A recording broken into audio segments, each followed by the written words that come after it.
Hey, indie filmmakers, I'm Nick Bodmer. I'm Griffin Hammond, and on this week's episode, we're sharing our tricks for shooting slow motion and how to deal with it in the edit. Plus, your questions about recording audio, filming wildlife, and how to avoid flicker during time lapses. Hey, Nick, how you doing? Hey, Griffin, I'm good. How are you, sir? I am good. So, this week I want to talk about slow motion. Okay, are we going to do the whole podcast in slow motion? Yeah, let's slow it all down. Well, I started thinking about it because the third video in my Panasonic documentary series about photographers came out this week. Okay. And these last two I did rely especially, not heavily on slow motion, but I did shoot the whole thing in 4K 60. Okay. So that I'm presenting the whole thing in 30 frames per second, but I can slow down some of the footage if I need to. So that lets you get 50% speed that looks really great because you have every frame you need. Yeah, it's nice and beautiful, smooth, slow motion. But I feel like I see a lot of questions from new Panasonic users, well, and a lot of people that are getting cameras that can shoot higher frame rates. I feel like people are kind of confused about in-camera slow motion versus editing in slow motion. Yep. Like, I don't think it's that difficult to figure out, but I think if today we just went through how we shoot slow motion, how to adjust it in the edit, that could help some people figure out where they're going wrong. Yeah, absolutely. So I think the first thing to talk about is just like frame rates. Because the confusion that I see a lot is on the GH5 and many of the other Panasonic cameras, you can shoot what's called VFR mode, variable frame rate. Variable frame rate, yeah. And I almost never use variable frame rate mode. Because that's adjusting, help me understand this, that's adjusting the frame rate of the output video. Is that accurate? Yes. It lets you set your output frame rate and your shooting frame rate. Okay, so all kind of rolled into one in that mode. Right. So, for example, I use VFR mode because the GH5 can shoot 180 frames per second, and it can actually only do it in VFR mode.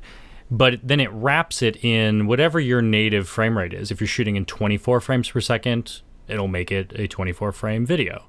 And if you're shooting in 30 frames per second, it'll make it a 30-frame video. Because when you go into the menus where you set your recording mode, there's no 4K 120p mode. Right. In fact, the camera can't do 120 in 4K. It can do 4K 60, and there's many other 60 frame rate modes. Like, I guess you could probably be in the 1080 60 mode, but turn on VFR and say, I want to shoot 180.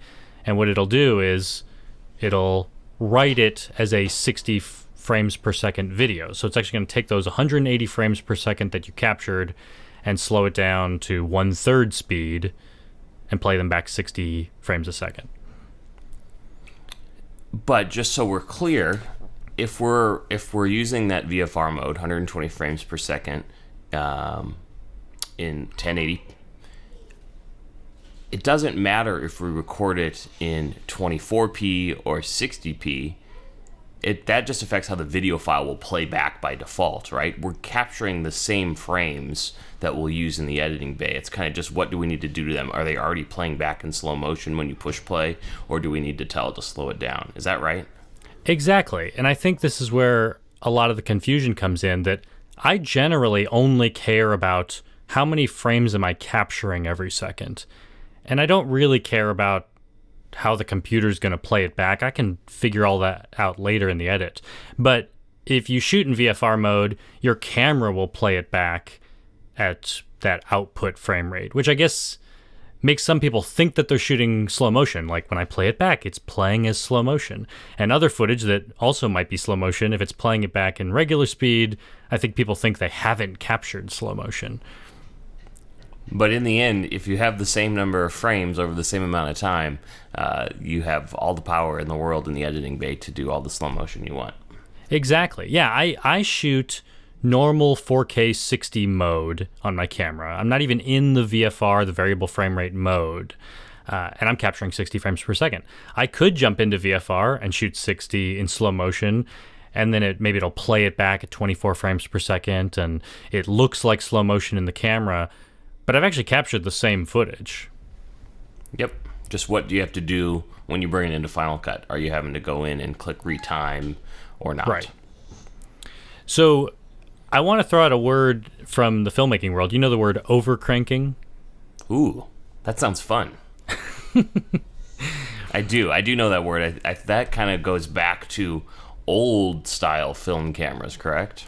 Yeah, when you had to hand crank them. And if you're over cranking, you're just doing it faster than usual. Yep, so you're capturing more frames per second than normal, and when it gets played back at regular speed, everything seems slowed down. Right.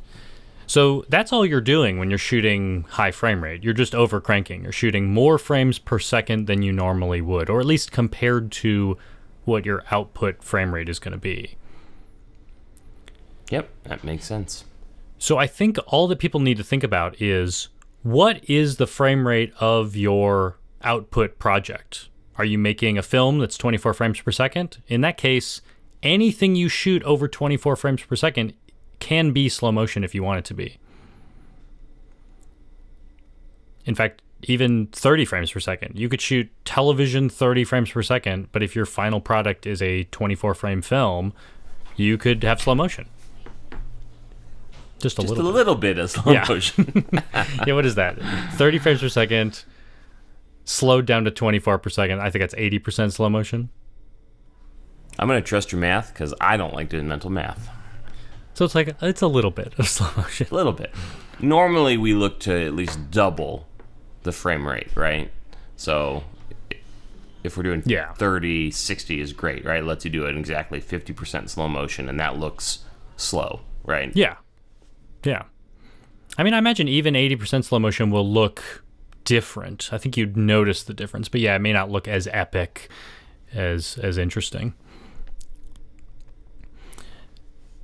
So once we get this footage into the computer, this is where another place where I think people have had some confusion. I think I've heard of a lot of people taking footage that's high frame rate, and maybe they're running it through Adobe Media Encoder or something like that. They're transcoding footage. I hear people downloading software so they can change their footage to normal speed before they get into the edit.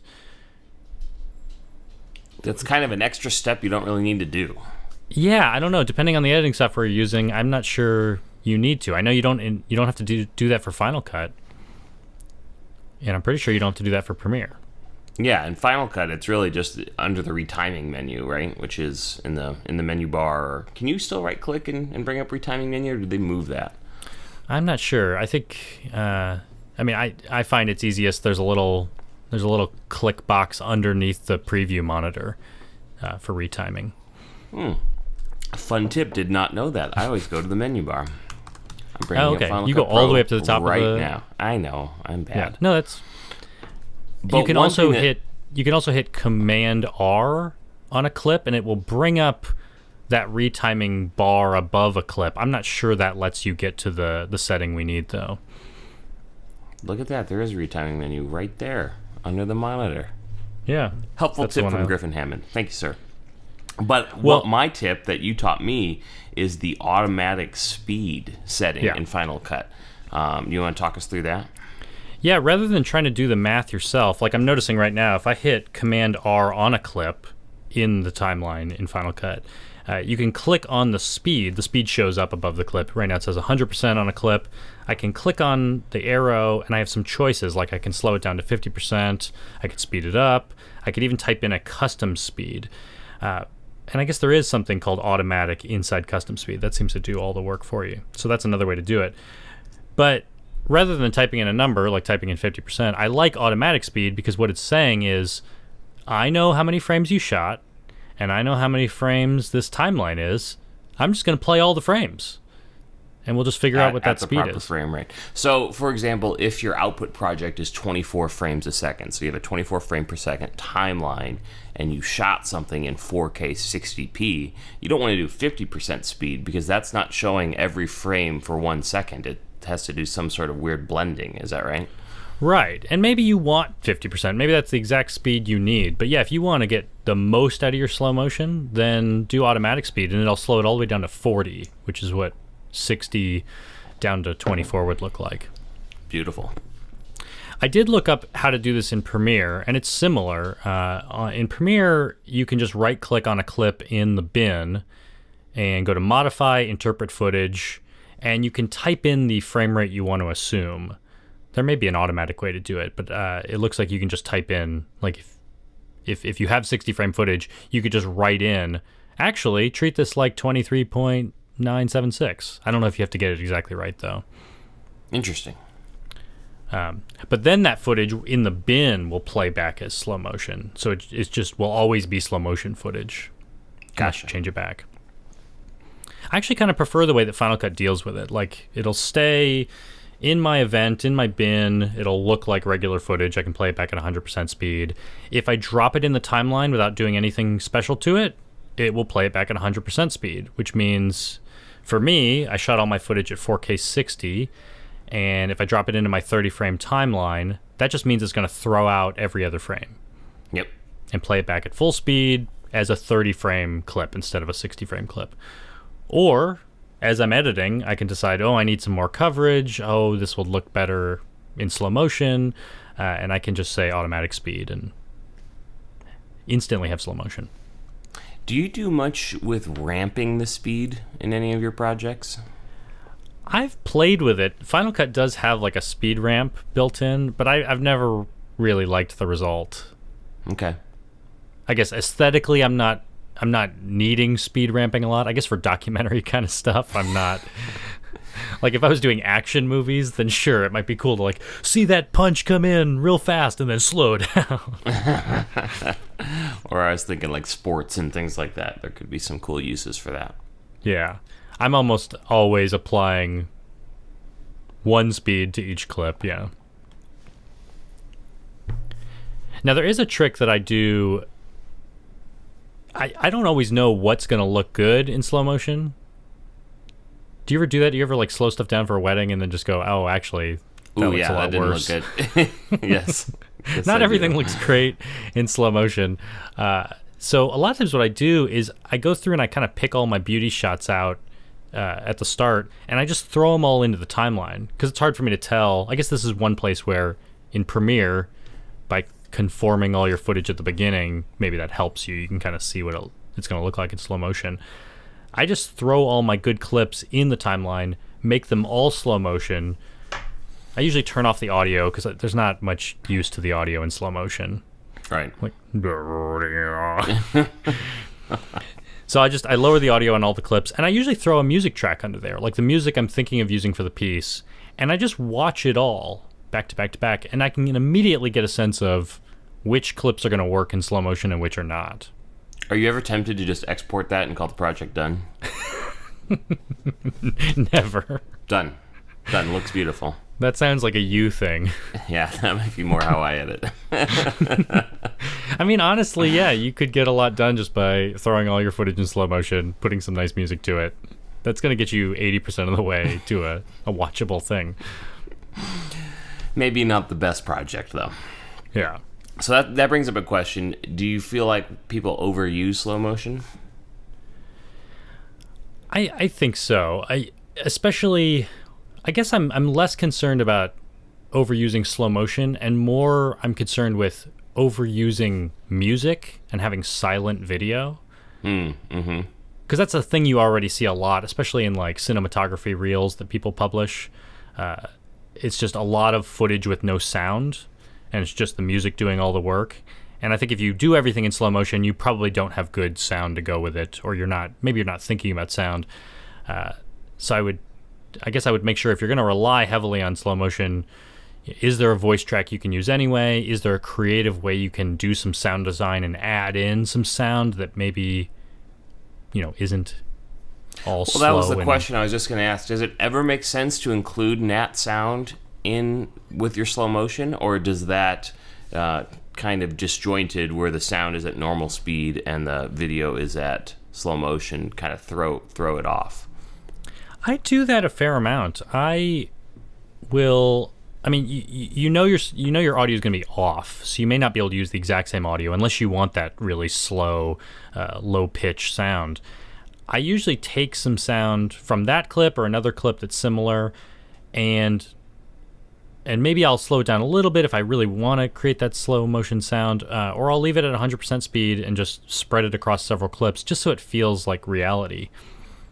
So if you, for example, say you're doing a nature shoot and you've got a waterfall, do you think a slow motion waterfall with the sound of a full speed waterfall works or doesn't work, or it depends on the project? I think it depends, and I would just play with both and see which one of those two options you like, or maybe something in between. I think I did that in Ben's video in Switzerland. I think I used some slow motion shots of him approaching a waterfall, like a small creek kind of thing, as he was taking a photo. And I'm sure I used some water sounds there. Babbling Brook 3? Yeah. No, I think I probably used the real I'm just sounds kidding. I had. I do use fake audio sometimes when I have to, but a lot of times I can just go to my footage and find something that works. You know, in this case, I was shooting around some water for 10 minutes. I had some decent options. Nice. But yeah, you don't have to use the exact nat sound that was linked to that clip. Just find something else you got. Can you talk to me about shutter speed, my friend? Yeah, so this is something we kind of got into this last week, didn't we? Yeah, it's something that this always kind of confuses me. Although I think I figured out. I mean, I have a way that I've been shooting for years, and I think it does work. But it does. I do have to kind of wrap my brain around it.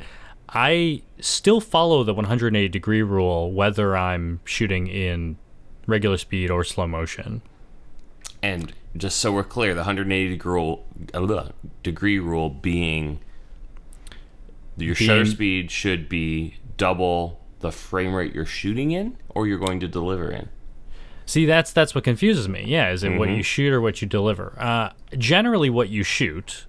So in my case, if I'm shooting 4K 60, I'll do a shutter speed of 1/120th of a second. The catch is that will look perfect for when I use all 60 frames. When I slow it down, that's the right shutter speed. But when you use that footage at normal speed, now it's a little more staccato than you might actually want. Exactly, yeah. So now I'm playing back 4K 60p footage, but we're throwing out every other frame because I'm playing it back. Most of the footage in these films, I'm showing at 100% speed. So we're losing half the frames. We're only seeing 30 per second. But that shutter speed is still 1/120th, which is twice the shutter speed I probably would have used normally. So what do you do? I'm actually not too worried about it. You just roll with it. Yeah, I just deal with it. I mean, this is how Hand Cut was. That's a film that was shot in 4K 60 and presented in 60 most of the time. But, of course, we show it in movie theaters all the time at half the frame rate, at only 30 frames per second. So I have a fast shutter speed there. With all these Panasonic documentary shorts about these photographers, you can watch them on YouTube. They do have maybe a little bit, they have a tighter shutter speed, but I'm not sure anyone cares. It's not like it's... Right. That crazy. And if it became an issue, you could introduce some motion blur artificially if you needed to, right? I could. And I do sometimes. We've talked about sometimes you can't deal with that shutter speed because you need more exposure. Sometimes I just split the difference. Maybe knowing that I'm going to use it in slow motion sometimes, but much of the time I'm not going to use slow motion. I'll just find a shutter speed that's in the middle. Like a lot of times I'll shoot 1/100th of a second. Or maybe I could shoot 1/80th of a second to kind of split the difference. Interesting. But the one thing I want to caution you against is, I mean, it's always easy if you just set your camera to 180-degree rule, then we'll automatically do a shutter speed that's correct for your frame rate. But the problem I've run into, and you've probably had this problem too in shooting slow motion, is if I don't have it in 180-degree rule and I'm just setting the shutter manually, I've occasionally accidentally put my shutter speed below my frame rate. Yep. Yep. Like I think sometimes you just bump it. You're at a wedding, you're shooting 60p footage because you know you're going to want some slow motion, and you bump your shutter dial, and now you're shooting in 1/50th of a second. And what does that do? That basically means it's exposing for the entire length of the frame. and And then some. I mean, I don't know if the GH5 will let me make this mistake anymore, but I know previous cameras did. What would happen is the camera will just say, well, I know you want me to shoot in 60 frames per second, but you've asked me to shoot a shutter speed that is longer than my frame rate. So I'm just going to drop down the frame rate. Oh, I didn't know that. Interesting. I bet you should go look in some of your timelines. I bet this problem has happened to you, where I'm sure it has. you think you have slow motion. You've clicked automatic speed. It's extended the clip because you did shoot.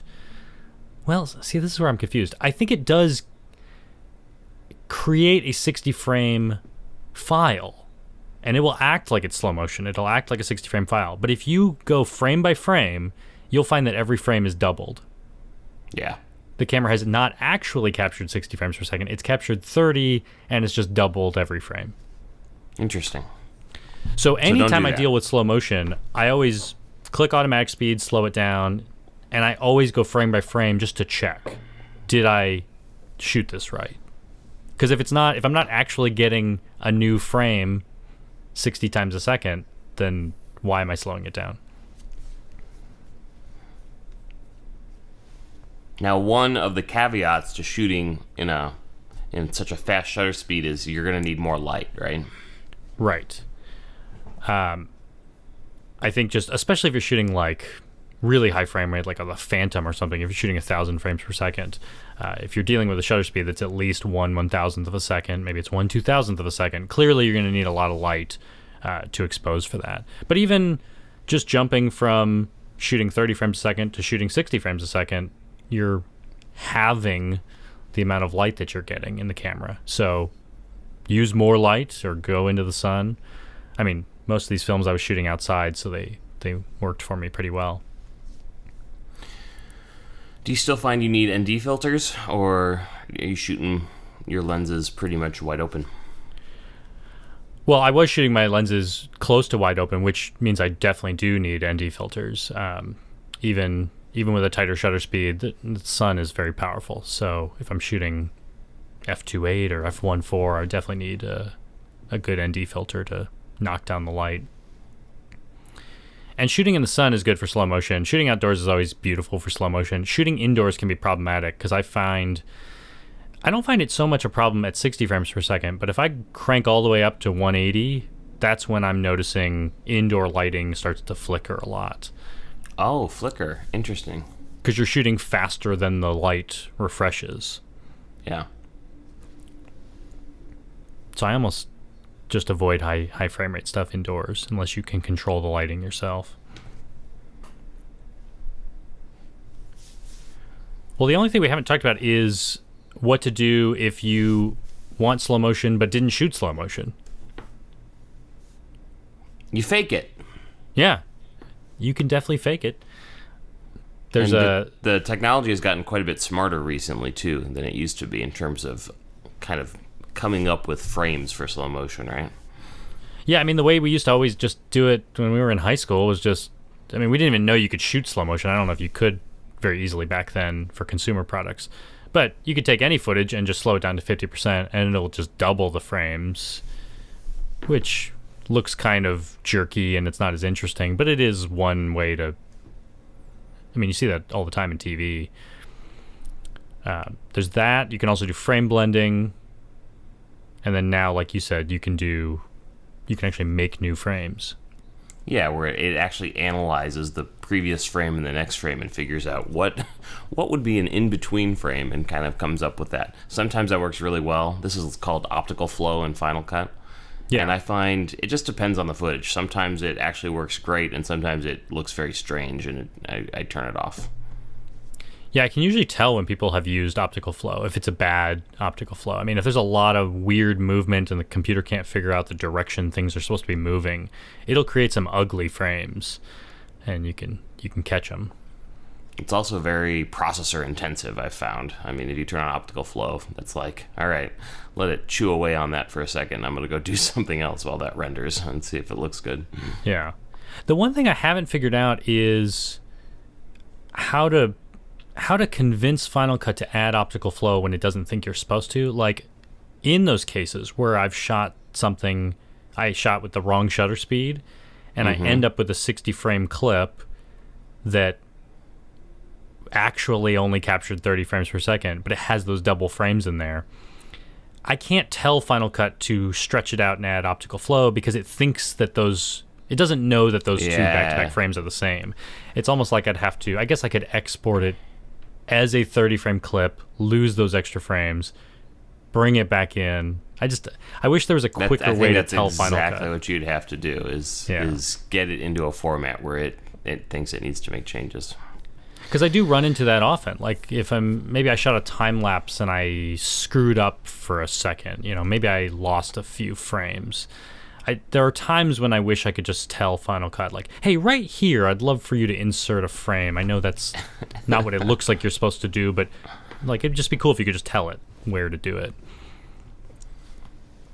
But maybe Twixtor does that. Twixtor is one of the third-party apps you can use to create extra frames, super slow motion. I've not used that before, but it would be cool. They always advertise that you can do like 1,000 FPS in Twixtor. Whoa. Like you can take normal 30 frame footage and go crazy. Does it work that well? I think sometimes it does. I mean, if something's moving, if it's a bike flying through the air, it's probably going to work because there's only one thing. It's moving one direction. Yeah. Not too much going on in the background. Well, in just a moment, we're going to answer your questions about recording audio, filming wildlife, and how to avoid flicker during time lapses.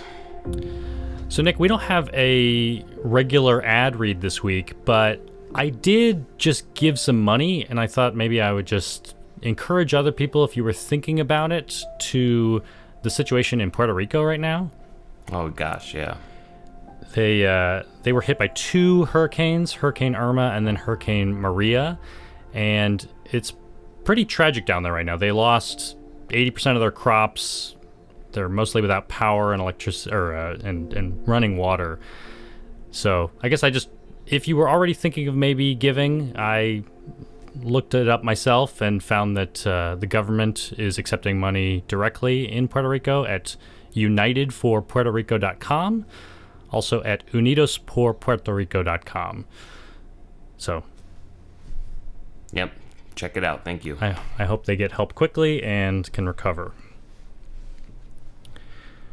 So let's take some questions. We have several questions today. Our first one is from a YouTube comment from No1KC, who just watched my Grindelwald, Switzerland video, and he was wondering how I recorded the audio on location. Just wondering what your setup was. It sounded clean and consistent throughout. Nick, I bet you can guess what I used. That's always nice to hear. Yeah. I think you used all fake sound. Babbling Brook, number 3. Well, yeah, I did all ADR. I had Ben come in the studio and record all his voiceover again. No, I'm guessing it was your go-to nice shotgun mics, right? You've got the Rode NTG 3. that you seem to really like. 3, yes. Yeah. And you have one other one, or is that the one you were using? That's the one I was using for that film, yeah. I've played around with a few different mics, but that is the one that I love to bring for interviews on location. I could throw a lav mic on Ben, but I don't usually like a lav mic. I think I can get a fuller sound out of a shotgun mic. And luckily, when we were on like the top of the mountains in Switzerland, it was really quiet. Oh, yeah. Not too windy? Is wind ever an issue with those mics? Yeah, I believe I had a dead cat on it to make sure I could block out the wind noise. What in the world is a dead cat? It's the product I have is called a fuzzy wind buster. It's one of those they call it a dead cat, but it's just one of those fluffy windscreens. That's funny. I actually knew that, but I thought we would cover that. But here's the trick I do. This is something I taught myself by accident a few years ago, and I do it all the time. I just lock down my shot on Ben. There's some beautiful mountains in the background, and I just put my mic like inches away from his face. It's blatantly in the shot. Okay, I don't remember seeing that, but... No. But because I have this lockdown shot, and I make sure that I get at least one frame of myself not in the shot with the microphone, I can just mat in that frame or some extended piece of video and cover up the microphone. You cheater. Yeah, I cheat all the time with my audio. It's brilliant. I like it. So you just have to make sure that the mic is not in front of any part of his body that moves then, right? Only Yeah, the most covering common the thing that could background. happen would be his hand moving behind it. You know, if he moves his hand behind the microphone, makes a gesture, and I try to crop in some footage over that microphone, I'm going to also crop out his hand for that moment. Magic disappearing hand. Yeah. But this is the beauty, too, of having an interview clip is I don't need to see him on screen that much. And I have a lot of control over which parts I show on screen. So if there happens to be a moment where I screw it up or get the mic too close, then I maybe just don't have to use that part. Maybe you can include a link or something. Can you show us a before and after image of what that looked like with the mic definitely, and without? That would be great. Yeah, I'm sure you're seeing it on screen right now, or if you're listening, I can throw this in the show notes at Hey.film. Beautiful. We got a YouTube question from Mike Vrobel, who had some voiceover questions based on our last episode about recording voiceover. And he noticed during his takes that he takes a quick breath right before speaking. Not me. You're just breathless. I mean, clearly that's normal, except for Nick. Yeah. You do breathe before you talk, so it will always be there. And he's wondering, should he teach himself not to do it, or is there a way to get rid of it? And what do you think?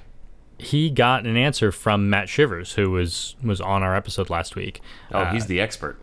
That's who you want to hear from, not me. Yeah. And Yeah. I guess Matt does just edit his out. Oh, well, there you go. But I was talking to Matt about this, what his philosophy is. For commercial voiceover work, if you're in a commercial or something, it probably does make sense to remove the breaths.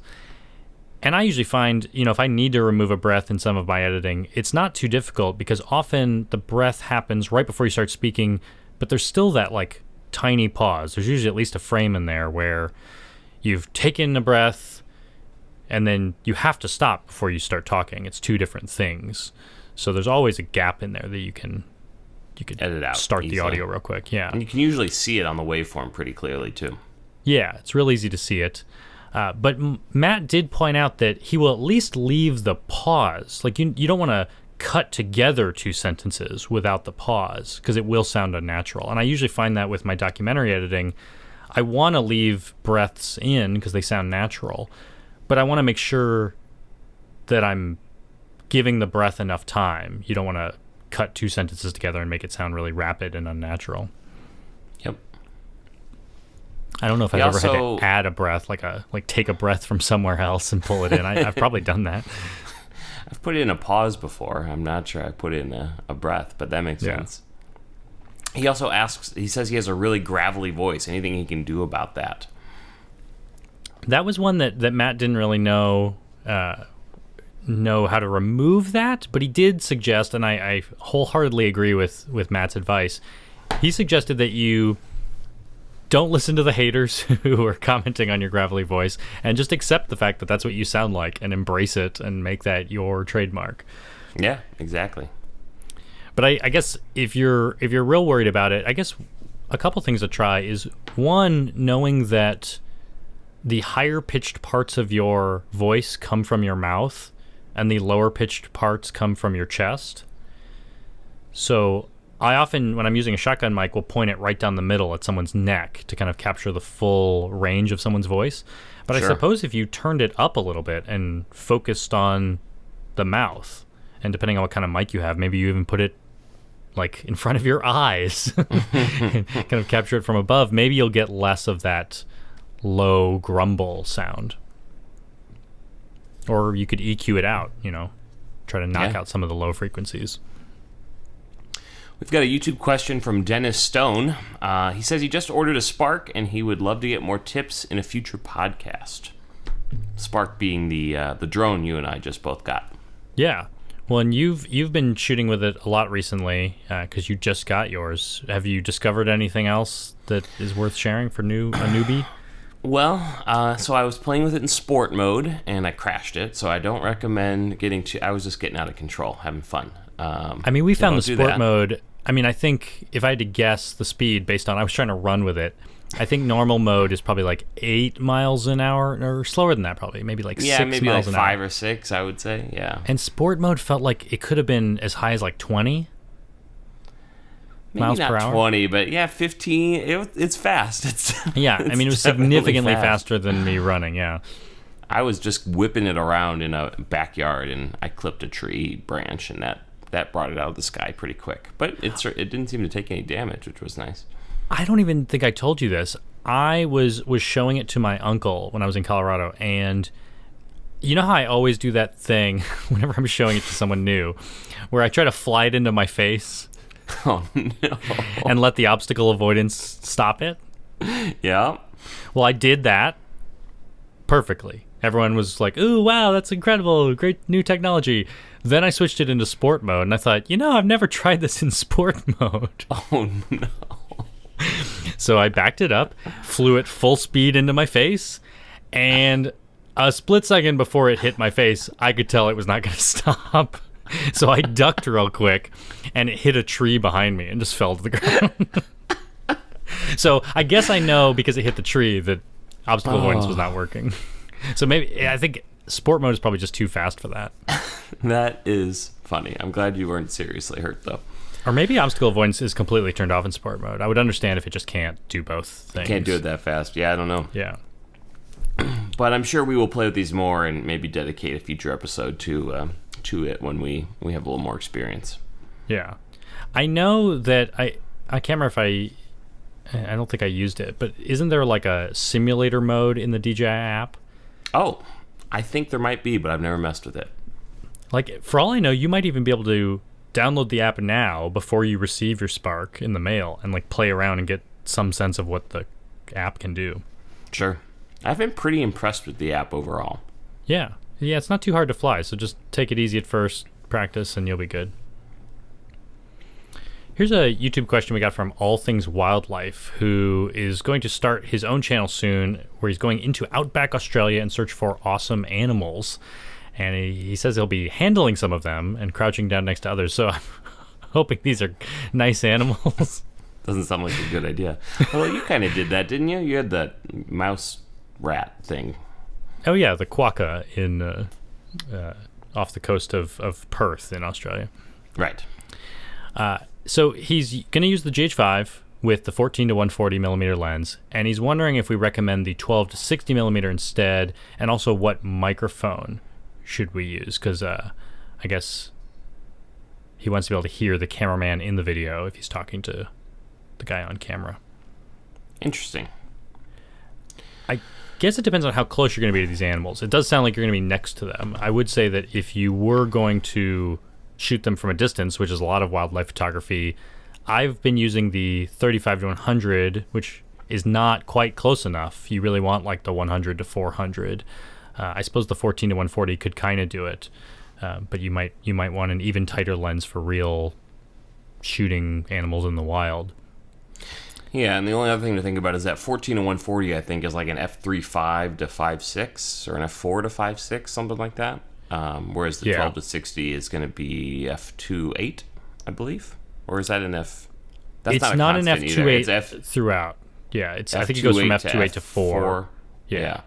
So if you want a little more depth of field, the 12 to 60 is going to be better. But yeah, it just depends how tight you need to get from a distance, because 60 millimeters is not going to get you very close to anything that's not right next to you. Yeah, the 12 to 60 would be great for host on camera, looking at animals close to you. That'll be great. And it's a Leica lens. It'll be really high quality. But yeah, it just won't get you very tight shots for if they're running away from you. And as for microphones, if you want the cameraman to be picked up, that's an interesting question. I would say you probably want to put a lav on a cameraman, because it's going to be really hard to get a proper mic pointed at him unless you have a separate sound guy doing that. So, I mean, you know what's worked for me a lot? This is one benefit of shooting, what do they call it? Second system audio. Why am I forgetting the name of this? Off-camera audio? Just when you record with an audio recorder. Yeah. If you do that, if you use an audio recorder and you have your lav mic or your shotgun mic on your host, your camera itself is picking up. Your GH5 has the little tiny mics on top, which are not perfect, but they'll pick you up really well because you're right there. Sure. And so I've found if I do need both, which occasionally happen to me in news, I need to hear what the camera person was saying or what I was saying. It's usually there on the camera. Oh, good idea. You may want to put it in auto or something so you don't peak, but that's one way to grab it if you're not concerned with like perfect quality. Otherwise, I mean, you could just throw 2 mics on the camera and have one of them facing you. Yeah. So here's another audio question. We have several audio questions today. This is from Matter Graphica, wondering what the difference is between XLR and 3.5 millimeter jacks. 3.5 millimeter is also called 1/8 inch for microphones. And this is actually a question I always forget. Do you recall why we care which one we're using? I mean, one's on the camera. All these cameras have 3.5 millimeter jacks, so yeah. It's cool So to have the 3.5 millimeter jack is what we call an unbalanced line. Basically, it's 2 conductors for a mono source or 3 conductors for a stereo source. And an XLR cable is a balanced line, meaning it's 3 conductors for a single mono signal. And okay. The difference being, it's really how long is the run of the audio cable going to be. For short things, the unbalanced is fine. We're worried about introducing noise. But if you need to run anything over, like, say, longer than 15 feet or so, if you just ran a really long, RCA cable or something, that cable is going to act like basically an antenna and pick up all kinds of noise. Okay. Whereas an XLR cable, what it does is actually pretty interesting.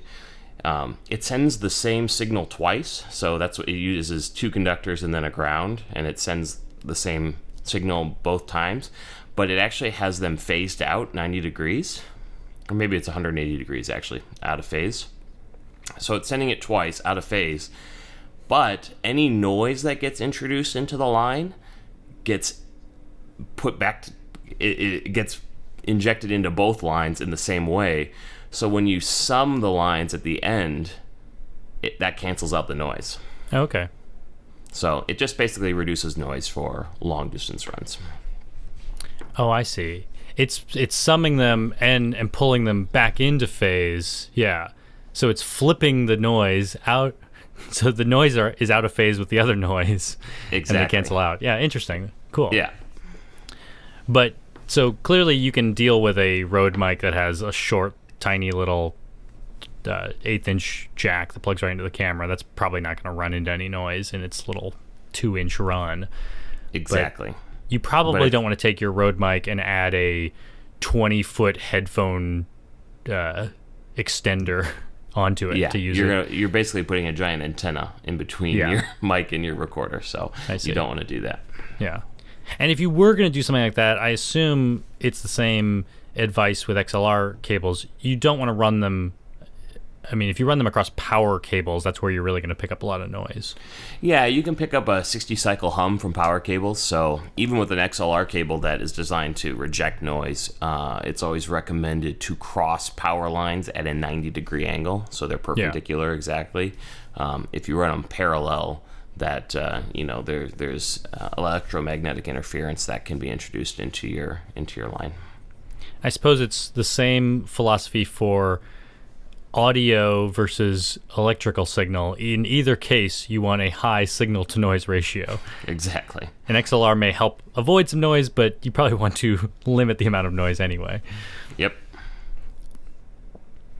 Another audio question we got is a YouTube question from Brenda Spielman, who likes my Creative Live course. Thank you, Brenda. And is about to shoot a roundtable discussion with 15 people at a rectangular table. This is my nightmare. This is a nightmare. One, I don't know where to point the camera when there's 15 people. Two, I also worry about how to record audio here. She's wondering if she should just put a Zoom recorder in the center of the table or use an on-camera Rode mic. Yeah, I mean, ideally you're going to want multiple mics would be my guess. It's going to be hard to pick everyone up equally. You could hang a lav or some sort of choir mic from the ceiling where it was kind of in the center of the table. But since you said it's rectangular, I'm assuming it's kind of like a boardroom table. It's going to be different distances from different people. So that's something you're going to probably have to adjust in post if you only have a single mic. They do make conference table mics, which are like little flat mics that you can sit on the table and, put one in front of each person or every couple people. So that's an option if you've got, the ability to record multiple mics. But what do you think, Griffin? My instinct in situations like this is always to first ask, is there a way that we can do this creatively with the gear I already have? Maybe if it depends on what your final project looks like. Is it important that you capture the entire hour from start to finish uninterrupted? Or is this thing going to be heavily edited anyway? And if it's going to be heavily edited, could you just say to the people in the room, look, we're doing this for TV. We need great audio. Pass this mic around and don't talk until you have a mic. You could do that. You could or maybe you move in your close-up camera onto each person when they're talking and you have good audio from the shotgun mic on the camera. Or also, depending on what your client needs, depending on what the nature of this video is, maybe they don't need perfect audio. They just need to hear that it existed. And in that case, a zoom on the middle of the table will do the job. It just won't sound as good. We've got a Twitter question from Zoikno. He's thinking about getting a GH5. He shoots short films, mini documentaries, weddings, and YouTube stuff. What lens do you recommend? He also mentions that he has Canon lenses currently and wondering about getting the Metabones. Well, I would say yes. If you've got Canon lenses, definitely get the Metabones. If you like your Canon lenses. Well, yeah, good point. Yeah. Good point. If you're not planning on selling them all, if you want to use them, get a Metabones. Because then you already have lenses. Yep. But we do like our Panasonic lenses. You like the 12 to 35. Right there. There it is. Looking at me. Yeah, if I could only have one lens, I think this would be the lens. For wedding stuff in particular, I don't think you can get away with one lens. I think a 12 to 35 is a great base, but you need something longer too. I've got Olympus 45 millimeter, which is handy, but I still would want something even longer, maybe like an 80 millimeter prime, something in that range. Yeah. Yeah, 12 to 35 is not going to get you close enough to get the close-up of the bride at the ceremony. Right. So... But maybe if you've got some Canon lenses, some Canon primes already, the Metabones adapter will get you kind of your long lenses, and you could go with something like a 12 to 35. Yeah. Here's a YouTube question we got from Joao, who is wondering why some Panasonic lenses flicker during time lapses, and I'm not sure that any of my Panasonic lenses have ever flickered. Yeah, flickering is not something I would ever attribute to a lens unless there's something happening that I can't think of.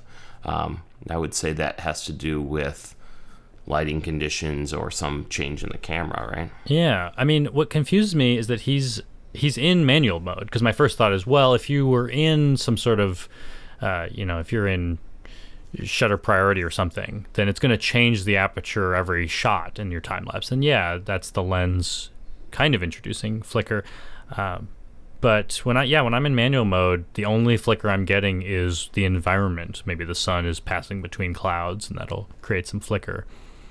But I've never had the camera introduce it. Maybe if there's a tree blocking the sun and the branches move, and you get a quick lens flare or something, that could cause kind of a flicker. Yeah, he is using the 14 to 42 millimeter, which is a lens I haven't used, so I don't know.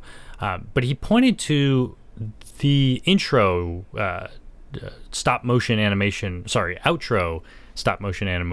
I can't say all these words. Stop motion animation. The stop You're talking motion about the "Look what Griffin did" tag you put at the end of each video with the magnet crawling up the refrigerator, correct? Exactly. Thank you for stepping in and describing something I can't. You're welcome. You notice that it's full of flicker, that thing. Is it good? I guess you kind of like an old timey movie. I don't remember. Yeah, it kind of has that movie look. Like it's flickering a little bit between frames. And this is because you're bad at creating videos. Is that why it is? Because I am terrible at what I do. Well, when I made it, I'm not even sure. I can't even remember if I was using good lighting. I must have been. Although there may have been just been regular kitchen lighting happening. Yeah. And clearly that was enough. I think with the lens I was using, the aperture I was using, that was plenty of light for what I was doing. And because it's essentially a time lapse, but I was doing motion between each one, I figured the thing's not actually moving. It's like fake movement. It's animation. So there's not actually any movement between frames. So I figured there's no reason to use the 180 degree rule, to use a shutter speed that, I don't need to use a long shutter speed because... Yeah, stop motion. The shutter speed is irrelevant as long as it's fast enough to capture the scene. Exactly. Except that I realized had I used a longer shutter, I probably would have been fine, because what I failed to realize is that my lighting in my kitchen, my just natural light bulbs, do flicker. So with a short shutter speed, it's not necessarily the same amount of light every time I take a picture. Yeah, that's interesting. Just Although a small kind variation. of an interesting effect, actually, right? It kind of looks cool. Yeah, in the end, I decided, I'm just going to own this. It looks kind of interesting. I'm not going to reshoot this. I'm cool with it. But I think that had I just used like a 1 second exposure, because I think I was doing something like a 2 or 3 second interval, just giving myself enough time to click, move the thing, click, move the thing, click. And had I just used a longer shutter, it would have probably averaged out that light over a longer period of time. We've got a Twitter question from Valley Films Max. What's the best way to ask questions for the podcast? Where do you usually look? That's a great question for any of you who would like to ask questions on the podcast. We've pulled all these questions today from YouTube comments on the most recent video. I suppose that's important because I don't always look at 2 weeks ago videos for the podcast. Right. But if you comment on the latest podcast episode on YouTube, it may end up in the show. People ask me questions on Twitter, and those make it into the show. Today, we actually didn't pull any questions from our email, even though I have been getting some. We get a lot of questions in a lot of places, but you can also email us at nick@hey.film or griffin@hey.film. We also pull in questions from Facebook and other places, but I do think that YouTube, Twitter, and email are probably the three primary places we're pulling questions and from. I'd rank them Twitter 1, YouTube 2, email 3, if that helps anybody. Yeah. I mean, one thing I like about Twitter is it kind of forces you to keep them short. Yeah, and the YouTube comments I look at a lot, like for the first 3 or 4 days after a video is released, but I'm not going back to it a ton. But Twitter obviously throws us a notification right away, so we always see those. And unfortunately, I'm bad at email. Like the Hey.film email gets mixed in with all my other email, and I have so much email, it's just ridiculous. So I think Twitter's the way to go for me. Yeah. And finally, we've answered all the questions, but there was a couple good YouTube comments from Julian Krause and Zach8133. In fact, there may have been other people that brought up this tip. Based on our discussion last week about we had some audio phasing issue in an earlier episode where we were hearing this quick echo on our voices. People brought up the 3-to-1 rule. Yeah, this was really interesting. I was not familiar with this rule, though it seems like something I should have learned in my sound design class, except for I guess we were focused on theater, so it was less of an issue. Yeah, but I've the never 3-to-1 rule says any secondary microphone should be at least 3 times farther away than the primary microphone is to its source. So if I have a microphone in front of me, and let's say it's 1 foot away, your microphone, Griffin, should be at least 3 feet away from me, and that will help eliminate some of that. It probably has to do with the inverse square law and how audio falls off. Good tip, and I think that would have helped us. So in that case, when we were in Utah with 2 mics pointed at each other's faces, our mics were maybe a foot away from our faces, and presumably we should have moved those 2 mics 3 feet away from each other. Correct.